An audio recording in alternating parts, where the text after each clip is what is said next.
제목을 가지고 여러분과 은혜를 나누기 원합니다. 제가 그 대학생 사역을 하고 있을 때 대학생 청년 하나가 저하고 상담을 하겠다고 부탁을 해와서 만나기로 했었습니다. 그래서 이제 제 사무실에서 만났는데 얼굴을 딱 보니까 막 감정이 벌써 굉장히 격해 있고 눈에 눈물이 막 그렁그렁해요. 그래서 앉으면서 그러는 거예요. 저는 더 이상 예수님을 믿지 못하겠습니다. 그러면서 막 눈물이 막 쏟아집니다. 그래서 도대체 무슨 일이 있었니? 왜 이렇게 마음이 상했니? 물어봤더니 아니나 다를까 사랑하던 자매가 있었는데 흠모하는 자매가 있었는데 그래서 그 자매를 하나님께서 자기에게 여자친구로 허락하실 것을 정말 믿었대요. 내가 그렇게 간절하게 믿었는데 그렇게 믿음으로 기도하고 그 여자를 쫓아다녔는데 계속해서 거부당해서 이제 너무나 좌절이 와서 환멸을 느낀다는 거예요. 성경에 보면 믿으면 된다 그랬는데 믿음으로 구하면 주신다 그랬는데 내가 정말 믿었는데 하나님이 왜 그 자녀를 저한테 주시지 않습니까? 하면서 막 펑펑 우는 거예요. 그래서 거기다 대고 네 믿음이 약해서 그래 이 말을 해주고 싶은 이렇게 악한 마음이 들었지만 그것은 올바른 조언이 아니겠죠. 여러분 어떻게 생각하십니까? 우리의 삶에 있어서 우리는 이 믿음이 있으면 무엇이든지 이룰 수 있다는 말을 잘못 이해할 때가 많이 있습니다. 그래서 이 믿음을 가지고 내가 하나님 앞에 나와 부르짖으면 믿음을 가지고 하나님 앞에 나와서 내 믿음을 제대로 보이면 내가 원하는 것을 하나님은 주실 것이야. 그죠? 그래서 많은 경우에 우리가 원하는 것이 이루어지지 않을 때 이것이 역반응이 오는데 뭐냐면 내 믿음이 약했었구나. 내 믿음이 부족했었구나. 그래서 거기에 대한 죄책감이 드는 겁니다. 그래서 예를 들자면 한국에서는 이제 대입 시험을 많이 보지 않습니까? 대학교 가기 위해서 그 시험을 보는데 어머니들이 얼마나 기도하십니까? 새벽 기도를 다니고 뭐 작심 기도를 하시고 막 기도를 해가지고 시험을 봤는데 대학에 떨어지는 거예요. 그러면 어머니들 마음에 드는 죄책감이 뭐예요? 내 믿음이 약했구나. 내 믿음이 모자랐구나. 나는 정말 좋지 않은 엄마인가 보다. 그죠? 우리의 삶에 있어서 사랑하는 사람이 병들 수 있습니다. 내 자신이 병들 수 있고 그러나 그것보다 더 괴로운 것은 내가 사랑하는 사람이 병드는 것이겠죠. 그죠? 사랑하는 부인이나 남편이나 아이가 아플 때 그리고 그래서 그 병이 정말 심각해질 때 우리는 부르짖지 않겠습니까? 우리는 기도하지 않겠습니까? 하나님 제발 이 사람의 병을 고쳐 주시옵소서. 하나님 내가 믿습니다.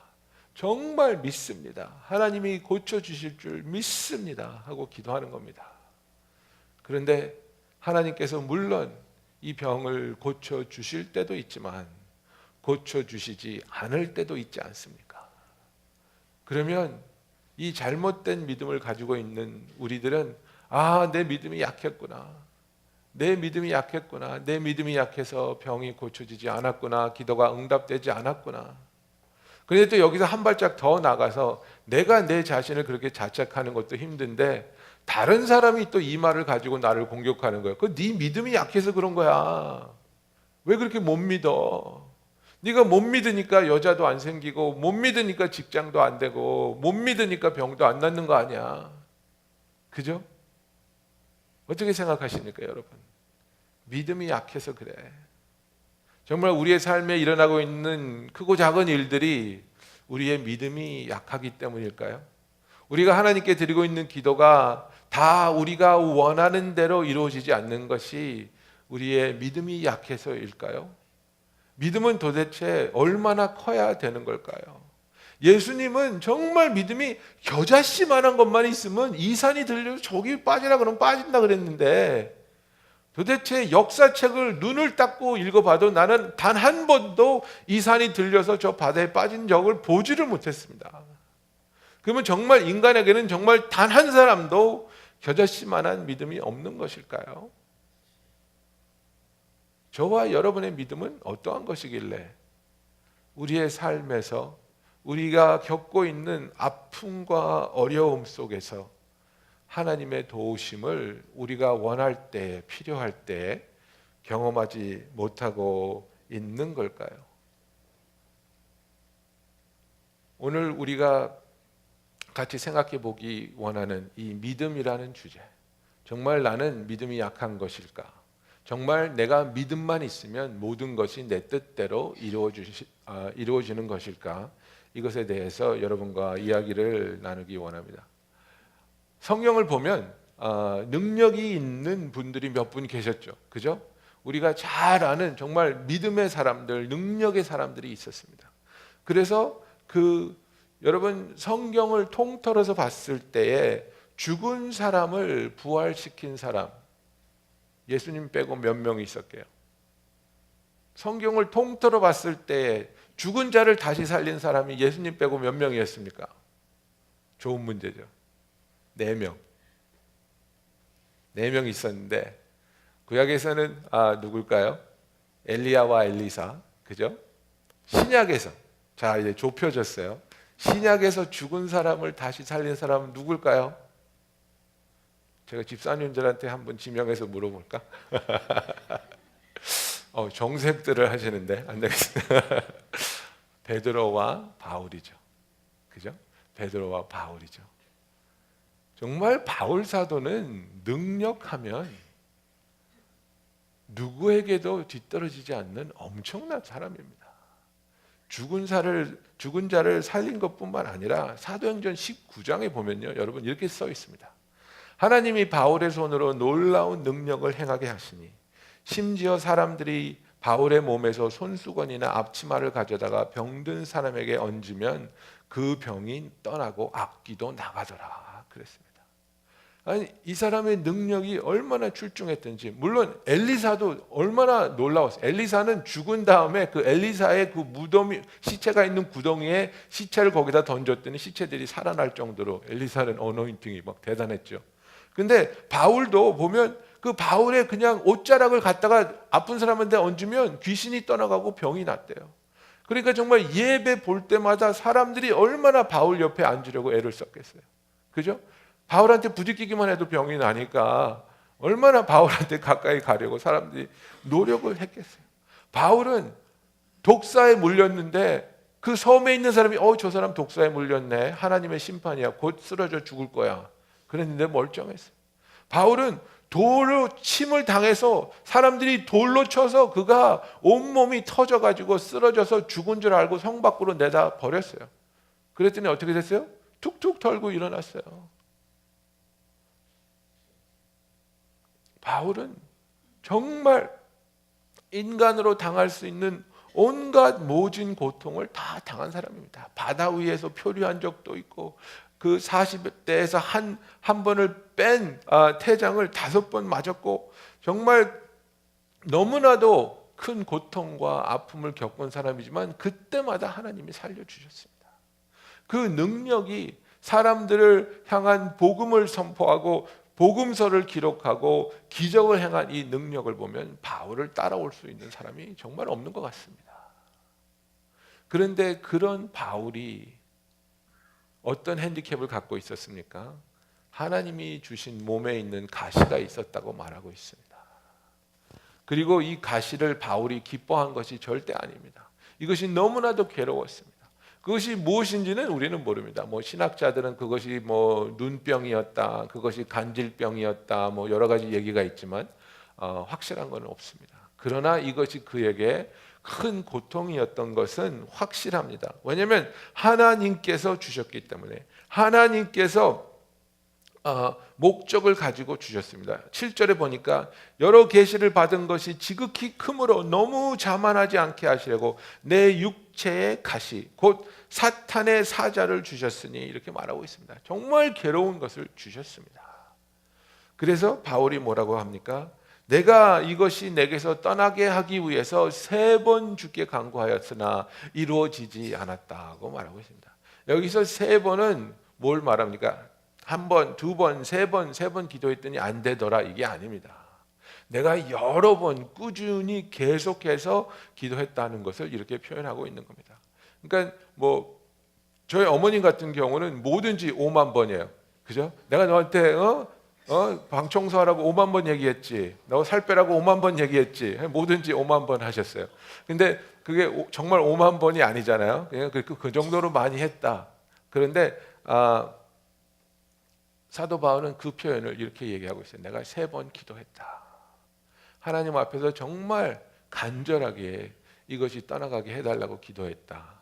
그런데 하나님은 응답하지 않았다 이거예요. 그러면 우리가 물어봐야 되는 게 그거예요. 바울도 믿음이 약해서 그랬을까요? 바울같이 엄청난 기적을 행하는 하나님의 사도가 믿음이 부족해서 하나님이 기도를 들어주지 않으셨을까요? 아닌 것 같습니다. 다른 이유가 있었을 것 같습니다. 그래서 그 이유를 우리가 오늘 같이 찾아보려고 합니다. 지금 고린도 후서에 나오는 이 사도 바울의 편지는 자기가 하나님께서 세우신 진정한 사도라는 것에 대해서 고린도 교인들에게 어필하고 있는 편지입니다.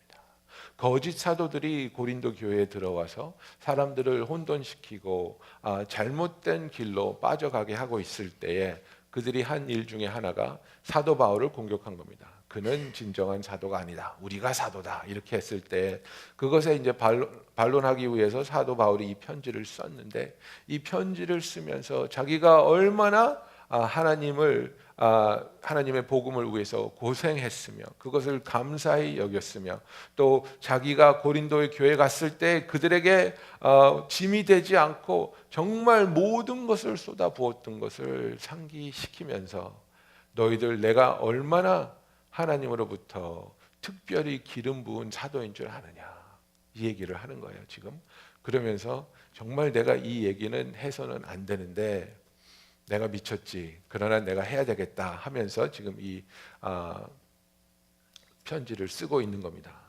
그러면서 자기에게 주어졌던 엄청난 비밀을 얘기하는 거예요. 뭡니까? 하나님께서 자기를 하늘나라로 데려가셨다는 걸 얘기하는 거예요. 아무도 보지 못한 비전을 사도 바울은 본 거예요. 아무도 경험하지 못한 것을 사도 바울은 경험한 거예요. 그런데 이것이 자기가 보고 온 것이 너무나도 엄청나기 때문에 하나님께서 그것에 대해서 말하지 말라 그러셨어요. 그죠? 그래서 거기서 뭘 받는지 말할 수 없대요. 그러나 그것으로 인해서 혹시나 내가 교만해질까 봐, 그것으로 인해서 혹시나 내가 교만해지고 잘못된 길로 빠질까 봐 하나님께서 나에게 몸에 가시를 주셨다고 사도 바울은 얘기하고 있어요.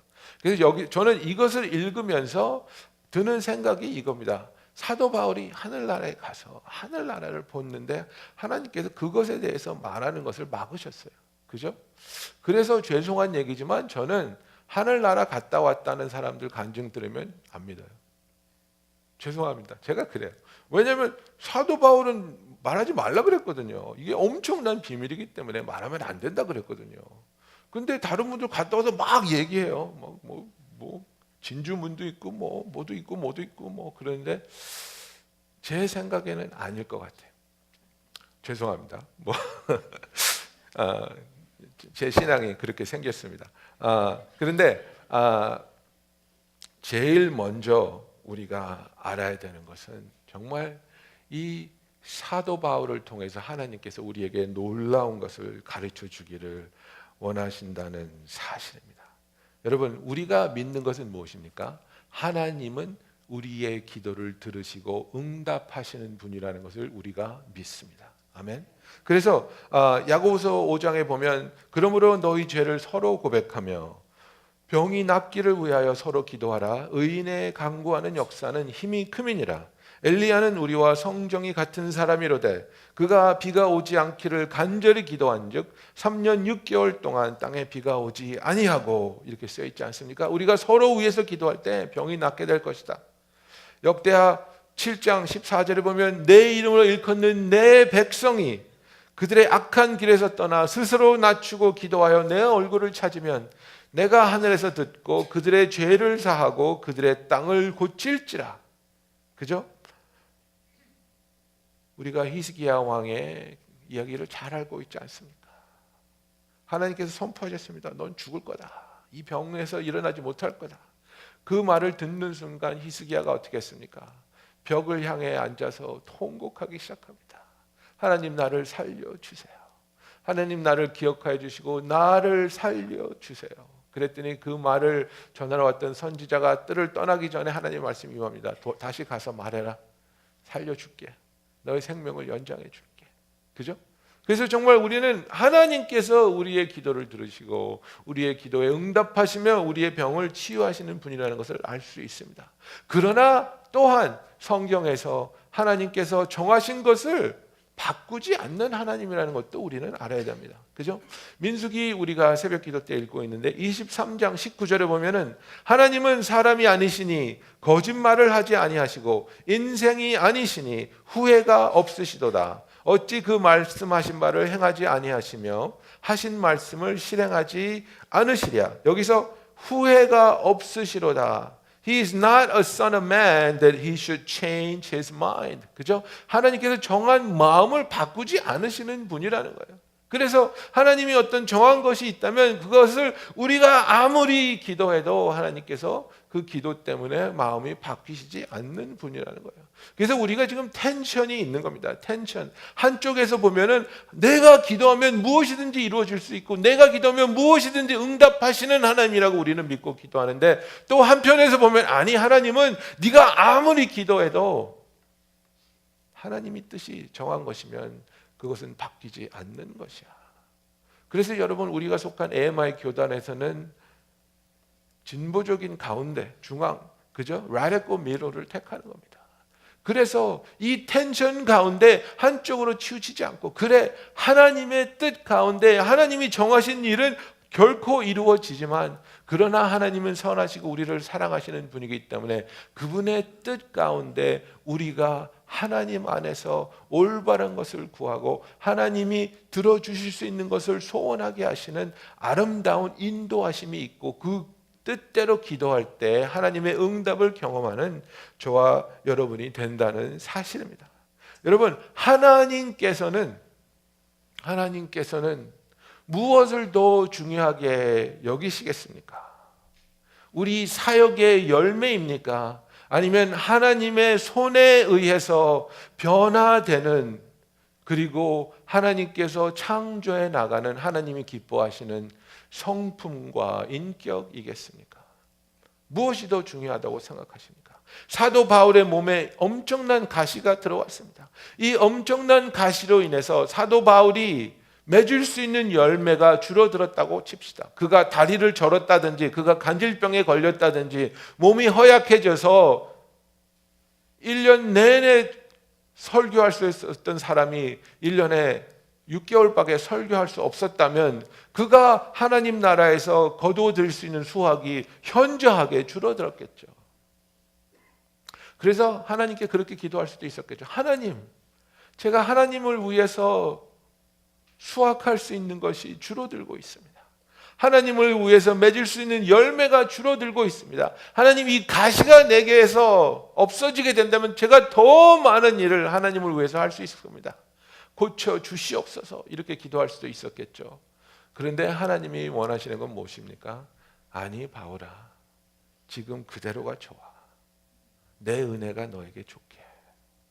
나에게 중요한 것은 네가 나를 위해서 얼마나 놀라운 일을 많은 열매를 맺는가가 중요한 것이 아니라 네가 나의 아들로서 예수를 닮아가고 내가 원하는 인격과 성품이 형성되는 것이 더 소중해. 여러분 우리는 이 사회에 살기 때문에 이 사회는 중요한 게 뭡니까? bottom line입니다. bottom line. 내가 부하 직원한테 어떻게 대하든지 부하 직원한테 쌍소리를 해가면서 그들을 밀어대든 말든 bottom line만 투자자들이 만족할 만큼 올라가면 상관하지 않는 겁니다. 여러분 얼마 전에 웰스 파고가 얼마나 엄청난 부끄러움을 당했습니까? 웰스 파고가 그 커스터머들을 속여가면서 커스터머들의 인포메이션을 뽑아가지고 계속해서 새로운 어카운트들을 만들어내가지고 엄청난 잘못을 저지르지 않았습니까? 그런데 그 잘못을 알면서 서로들 다 묵인하는 거예요. 왜? 그럼으로써 보너스가 나오고 그럼으로써 승진되고 그럼으로써 프로핏이 올라가니까 상관하지 않는 거예요. 우리 하나님은 절대로 그런 하나님이 아닙니다. 잘못된 방법으로 잘못된 인격으로 하나님이 원하시는 열매를 맺는 것 하나님 절대 기뻐하지 않습니다. 내 열매가 조금 줄어든다 할지라도 내가 원하는 성과가 나타나지 않는다 할지라도 하나님의 손에 붙잡힌 바 되어서 하나님이 기뻐하시는 인격과 성품이 우리 안에서 형성되는 것을 더욱더 기뻐하시고 더욱더 사랑해 주신다는 사실을 믿으시는 저와 여러분이 되기를 예수님의 이름으로 축원합니다. 그래서 우리가 하나님 안에서 정말 하나님이 나에게 기대하시고 추구하고 있는 계획이 무엇인지를 알아야 된다는 거예요. 하나님은 우리를 단 한 가지의 소모품으로 보는 것이 아니라는 거예요. 여러분 우리가 회사에 들어갔을 때 우리의 두려움은 뭡니까? 회사에 들어갔는데 회사에서 쓸모없는 사람이 되는 게 두려운 겁니다. 그죠? 회사가 원하는 성적을 내지 못하고 회사가 이루고자 하는 것에 도움이 되지 않으면 쓸모없는 사람이 되면 우리는 어떻게 됩니까? 잘리는 겁니다. 그 두려움을 가지고 하나님과의 관계 속으로 들어가는 겁니다. 만일 내가 하나님한테 소용이 없는 사람이 되면 어떻게 되지? 전도도 못하고 봉사도 못하고 노래도 못하고 헌금도 못하고 하나님이 원하는 걸 하나도 못하는데 하나님도 나를 자르실까? 하나님의 관심은 그게 아닙니다. 하나님의 관심은 우리가 하나님을 만나가면서 하나님을 알아가면서 하나님을 얼마나 닮아가느냐, 이게 하나님한테 소중한 겁니다. 여러분 하나님이 손길이 부족해서 하나님의 능력이 부족해서 우리한테 제발 도와줘 이렇게 하고 계십니까? 이 모든 것을 이 우주를 말씀으로 창조하신 하나님이 원하시는 대로 한순간에 이루시지 못하겠습니까? 하나님은 우리를 그분의 일에 초청하는 이유는 그 사역에 동참함으로 인해 우리에게 상 주시기 원하기 때문에 이 일을 우리에게 맡기시는 겁니다. 이 기쁨을 나누시기 원하는 겁니다. 저는 우리 집에 있는 모든 가구를 아이키아에서 삽니다. 싸거든요. 아이키아 가구의 문제는 사서 만들어서 쓸 때는 괜찮은데 한번 이사만 하면 다 망가져. 움직이기만 하면 다 부서져. 그게 문제인데 어쨌든 이 아이키아에서 가구를 사다가 만들지 않습니까? 그러면 뭐 스크루 드라이버도 있고 뭐 드릴도 있고 뭐 이렇게 만들면 꼭 제다이랑 제미가 와서 보면 재밌어 보이거든요. 재밌어 보이니까 하는 말이 있어요. 아빠 내가 도와줄까? 예. 그럼 내가 그러죠. 그래 아빠 좀 도와줄래? 그러면 신이 나는 거예요. 그러면 나사를 내가 잡아서 구멍에 맞춰주고 나사를 잡고 그 드릴을 개손에 쥐어지고 그 드릴 그 방아쇠에다가 손가락을 얹게 하고 이거 이렇게 당기는 거야. 그래서 이제 걔가 손가락을 눌러서 그 나사가 그 안에 잘 들어가게. 제가 더 힘들어요. 나 혼자 하면 30분에 할 걸 애랑 같이 하면 1시간 걸려요. 그 만들죠. 만들고 나서 아이는 아주 가슴을 확 피고 엄마한테 가요. 엄마, 내가 아빠가 만드는 거 다 도와줬어. 예. 근데 그 모습을 보면서 제가 저놈 웃기고 있네. 그런 마음이 들까요? 아니에요. 너무 흐뭇한 거예요. 그래. 네가 도와줬어. 아버지의 마음이 그런 거예요, 여러분. 하나님이 우리의 도움이 필요해서 우리에게 사역을 맡기시고 있을까요? 아니에요. 우리를 너무나 사랑하기 때문에 우리가 하나님이 하시는 일에 동참할 때, 동역자가 될 때 그 기쁨을 나누시고 그것을 통해서 우리에게 상 주시기 원하는 것이 아버지의 마음입니다. 우리가 쓸모없다고 우리를 내치시는 하나님이 아니라 우리의 삶에서 그분의 성품이 드러날 때에, 그분을 닮아갈 때에, 예수를 닮아가는 모습을 보면서 하나님은 무한한 기쁨을 느끼시는 겁니다. 여러분, 열매 맺지 못해서 조바심을 내는 것이 아니라 하나님을 닮아가기 위해 하나님 앞에 무릎 꿇는 저와 여러분이 되기를 예수님의 이름으로 축원합니다. 두 번째로 사도 바울이 하는 얘기가 무엇입니까? 하나님께서 그렇게 애타게 간절하게 구하는 사도 바울에게 이렇게 말씀하셨습니다. 나에게 이르시기를 내 은혜가 내게 족하다. 내 능력이 약한 데서 온전하여 짐이라. 그러므로 도리어 크게 기뻐함으로 나의 여러 약한 것들에 대하여 자랑하리니 이는 그리스도의 능력이 내게 머물게 하려 함이라 그랬습니다. 여러분, 인간은 내가 강한 것을 통해서 섬기기 원합니다. 내가 강할 때, 내가 잘 나갈 때, 그죠? 내가 가진 것이 많을 때 너그러운 마음으로 넉넉하게 베풀 수 있는 것이 멋있다고 생각합니다. 근데 하나님이 일하시는 방법은 그게 아닙니다. 우리가 오히려 약할 때, 우리가 오히려 궁핍할 때, 우리가 정말 가진 것이 아무것도 없을 때, 예수님이 제자들에게 뭐라고 하셨습니까? 오병이어를 이루실 때 제자들이 와서 예수님 이 사람들 좀 보내세요. 우리 나눠줄 것도 없고 이 사람들을 어떻게 먹여요? 그랬더니 예수님 뭐라 그랬습니까? 아니, you give them something to eat 그러셨습니다. 너희들이 가진 걸로 좀 줘봐라. 그래서 궁여지책 끝에 나온 것이 뭡니까? 그 옆에 서 있던 애 점심 뺏어가지고 얘가 점심 있는데요, 빵 5덩어리하고 물고기 2마리예요. 그런데 수만 명 앞에서 한 어린아이의 점심을 받아 드신 예수님이 그것을 멸시하셨습니까? 그것을 경멸하셨습니까? 너희들이 나한테 바칠 게 이거밖에 없냐? 이렇게 하셨습니까? 아닙니다. 그 아무것도 아닌 것 같은 오병이어를 예수님은 받으시고 축사하시고 하나님 앞에서 감사하시며 그것으로 놀라운 기적을 행하기 시작하셨습니다.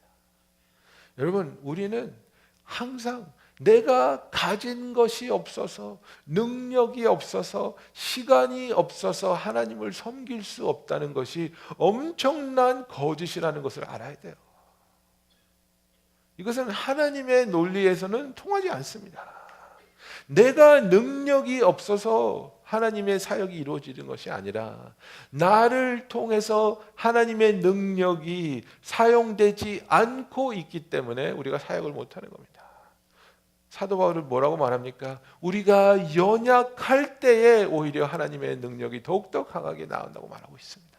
그래서 자기는 부끄러워하지 않고 이제는 더 여러 가지 약한 것에 대해서 자랑하겠다고 말하고 있습니다. 왜냐하면 내가 이렇게 연약할 때에, 나에게 연약한 것들이 머무를 때에 그리스도의 능력이 나와 함께 한다고 사도 바울은 고백하고 있는 것입니다. 우리가 더 강해지려고 기도하는 것이 아니라 하나님, 나의 연약함을 통해서 역사하여 주시옵소서, 나의 연약함을 통해서 사용받게 하여 주시옵소서. 여러분, 우리는 우리의 아픈 과거를 감추려고 급급한데 그 아픈 과거를 통해서도 하나님이 사용하실 수 있다는 것을 아셔야 되는 겁니다. 한국 사람들이 요새 그 말 많은 금수저, 흙수저 이런 거 많은데요. 여러분, 흙수저를 하나님이 쓰실 때 더 놀라운 간증이 되는 겁니다. 내가 금수저인 척하고 금수저를 쓰시는 하나님, 사람들이 그렇게 신통한 반응 보이지 않습니다. 내가 연약했는데, 내가 아픔이 있는데, 내가 핸디캡이 있는데, 내가 깊은 상처가 있는데 그런 나를 하나님이 들어서 사용하시는구나, 그런 나를 하나님이 치유하시고 그런 나를 회복시키시고 그런 나에게 새 꿈과 힘을 주시는구나. 어떤 모양의 사람이라도 하나님 손에 붙잡힌 바 되면 놀라운 영광을 위해서 쓰임 받을 수 있는 하나님의 귀한 의의 병기라는 사실을 믿으시면 아멘 하시기 바랍니다. 여러분, 우리가 믿음이 약해서 사용받지 못하는 것이 아니라 우리의 연약한 부분을 하나님 앞에서 감추고 멸시하기 때문에 그렇습니다. 척척거리는 사람 되지 않기 바랍니다. 안 아픈 척, 믿음 좋은 척, 신앙이 있는 척 하지 말고 주님이 사용하신 믿음이 어떤 믿음이었습니까? 자기 아이가 간질병이 있어서, 귀신이 있어서 아무 때나 쓰러지고 불 속에도 던져지는 그 아이를 가진 아버지의 신앙이 놀라운 신앙이었습니까? 형편없는 신앙 아니었습니까? 믿는 자에게는 능치 못함이 없느니라 그랬더니 주여 내가 믿사오니 고쳐주시옵소서 그래놓고 금방 뭐라 그럽니까? 나의 믿지 못함을 도와주시옵소서. 여러분, 그게 우리 믿음의 현 주소입니다. 믿습니다 그래놓고 금방 돌아서면 못 믿겠는데요. 믿습니다 그래놓고 주님 두려운데요. 믿습니다 그래놓고 주님 떨리는데요. 그런데 그러한 믿음조차도 주님은 받아주신다는 겁니다.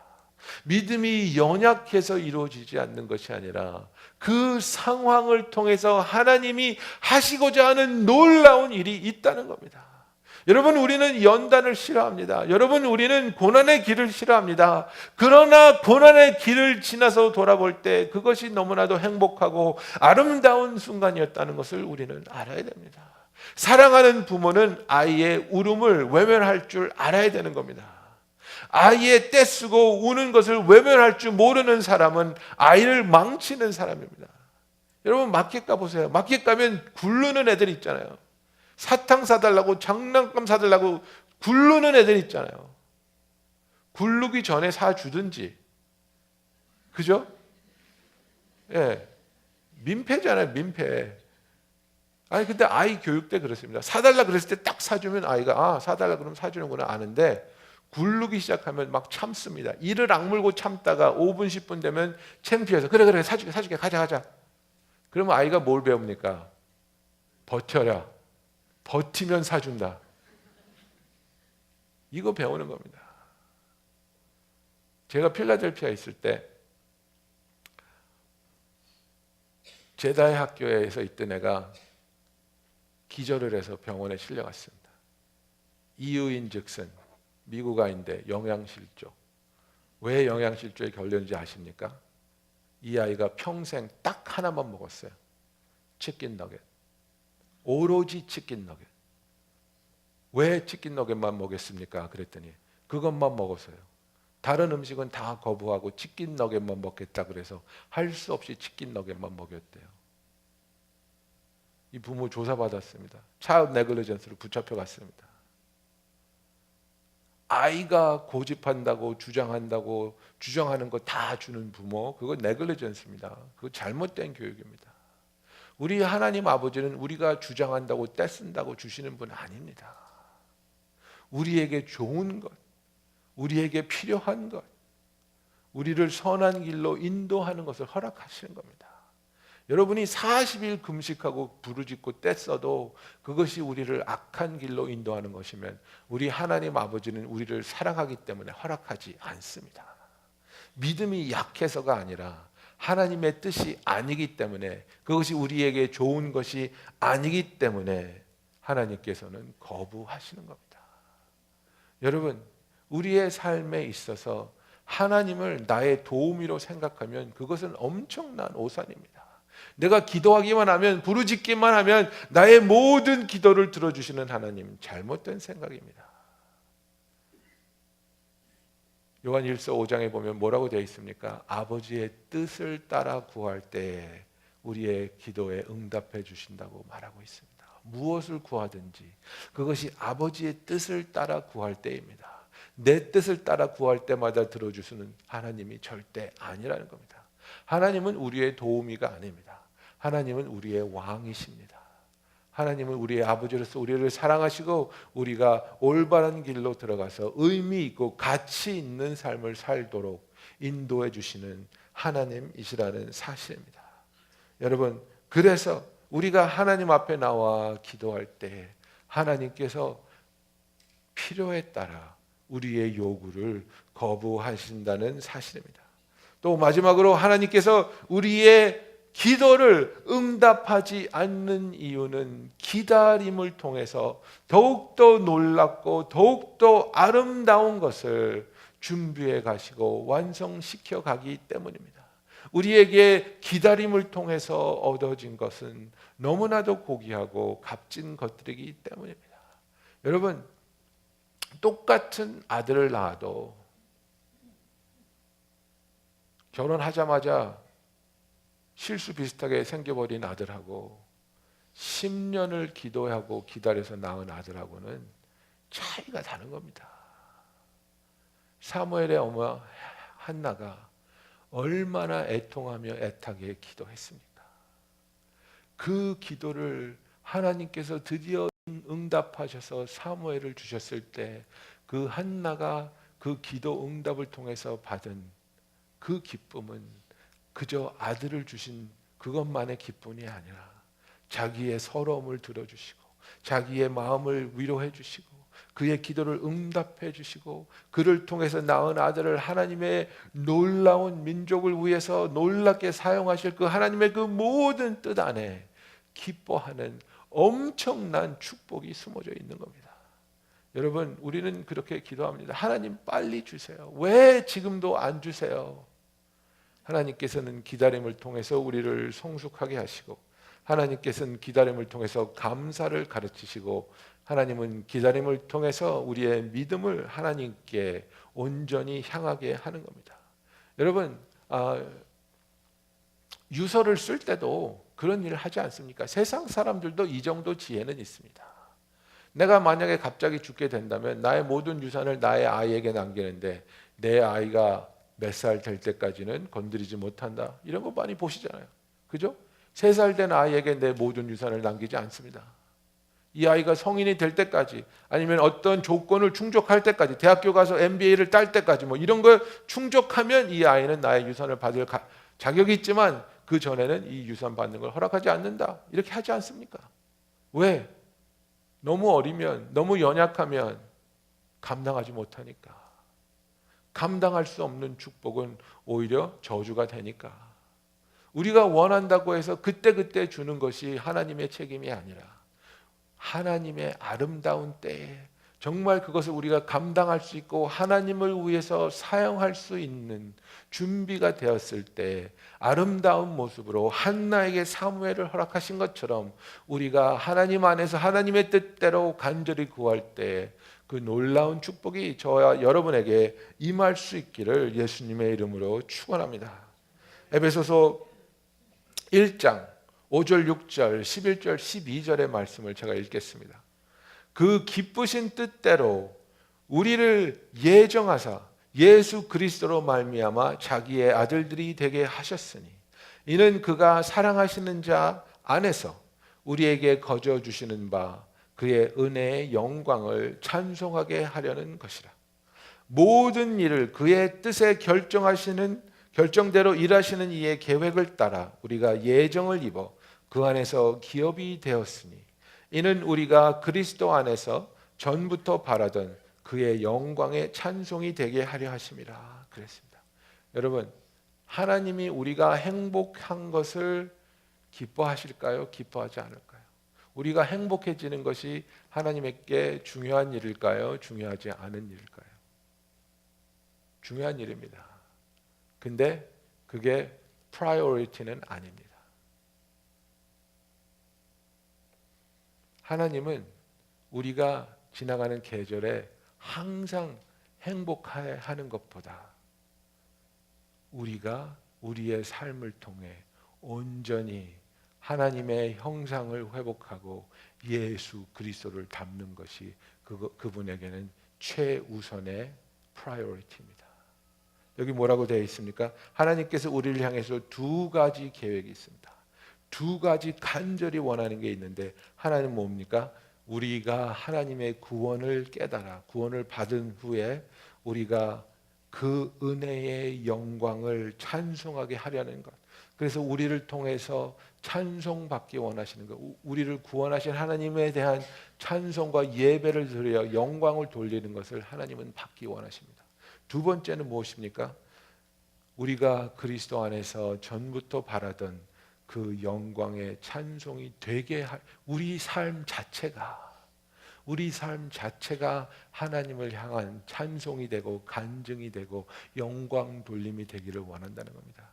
여러분, 이런 삶은 무엇입니까? 나를 위해서 산 삶입니까? 하나님을 위해서 쓰여진 삶입니까? 우리가 하나님을 위해서 우리의 삶을 온전히 그분에게 내어드리게 될 때 우리의 입술을 통해서 찬송을 받으시고 우리의 삶이 그분의 영광을 드러내는 찬송 그 자체가 되는 놀라운 은혜의 역사가 임하기를 예수님의 이름으로 축원합니다. 여러분, 믿음이 있으면 다 돼. 그것은 네 믿음이 약해서 안 된 거야. 이 마귀의 거짓말을 거부하시는 저와 여러분이 되기를 원합니다.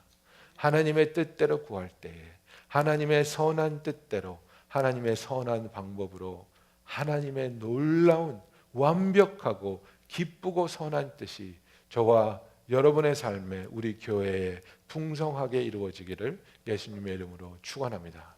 기도하겠습니다.